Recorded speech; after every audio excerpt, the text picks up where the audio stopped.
Hi everybody, Sarah Batchelor here. I'm a teacher in the province of Alberta.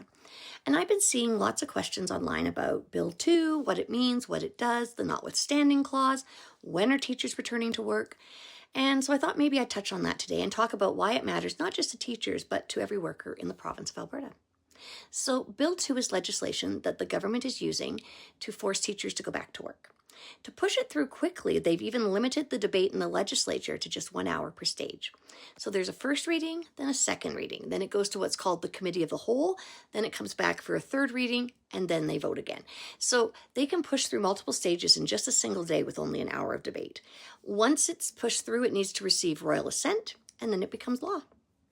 So if Bill 2 is introduced on Monday and the government fast tracks all the stages on the same day, the law could take effect as early as Tuesday or Wednesday.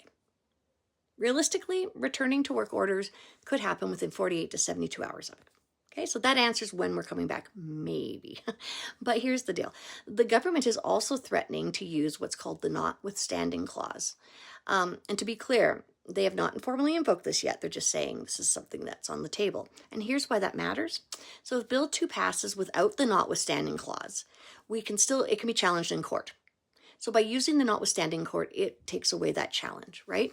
If it's found to violate the charter, things like our collective bargaining or our freedom of association, this could be struck down, which is not what the government wants, right? It could remove us from charter challenges for up to 5 years, and it sets a precedent that the constitutional rights of workers can be overridden whenever it's convenient to the government. Teachers want to be back at the table. We have been. Recently, we submitted a really great proposal. You can find it online about what we're actually asking for. Maybe I'll throw it in the comments. But TIBA hasn't returned with us. We're hearing radio silence on that, which tells me they're not really interested in negotiating. Right now, they're focusing on this legislation. So do you think that rushing a bill through with minimal debate is going to be effective, right? We're overriding our charter rights. This is a big deal, and it could put the risks of all workers in Alberta, the rights of all workers in Alberta up at risk again. So what could happen next? So if Bill 2 passes, the teachers could be ordered back to work in the next 2 to 3 days of that, right? Other unions may respond, including healthcare workers, public sector unions, trades, CUPE, a whole pile. And some unions are already discussing coordinated action or even a general strike. True story. They were talking about it at the rally yesterday. One of the speakers, right? This guy was representing the AFL, which is the Alberta Federation of Labor. They represent dozens of unions in our province and have over 175,000 workers. They are coordinating updates for solidarity actions and for legal responses. So if you want to be a part of this and get the updates, all you need to do is text the word resist to 55255, and then it gives you a link so you can sign up for the contact information. So I know this doesn't paint the most optimistic picture of how things are going to go next week, but don't lose hope. There are ways to turn the tide. There's at least 3 recall petitions that have already been approved for MLAs. If we get 5 effectively recalled MLAs, it will force a provincial election.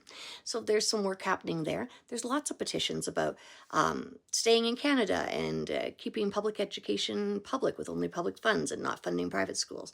So there's lots of things that are still in the works. And please just stick with us through this and fight with us, because honestly, this is our rights and freedoms. This is a big deal. And if the government can take ours, what's next? Right? We all know the poem, First They Came For. Well, we're about on line 4 or 5 of that right now. So come on, people, step up, help us out. You've been great. Almost 30 to 40,000 people at that last rally. Not all teachers. The walk I went on today had a few hundred people. Not all teachers. We need you. So please come and support us. Come to the walks, sign petitions, be loud with your MLA, get the conversations going on social media, and please continue to show your support for us, because it means the world, first and foremost. Really it does. But honestly, at the end of the day, the whole reason we're here is because we want better for your children, which means we want better for you too. So thank you.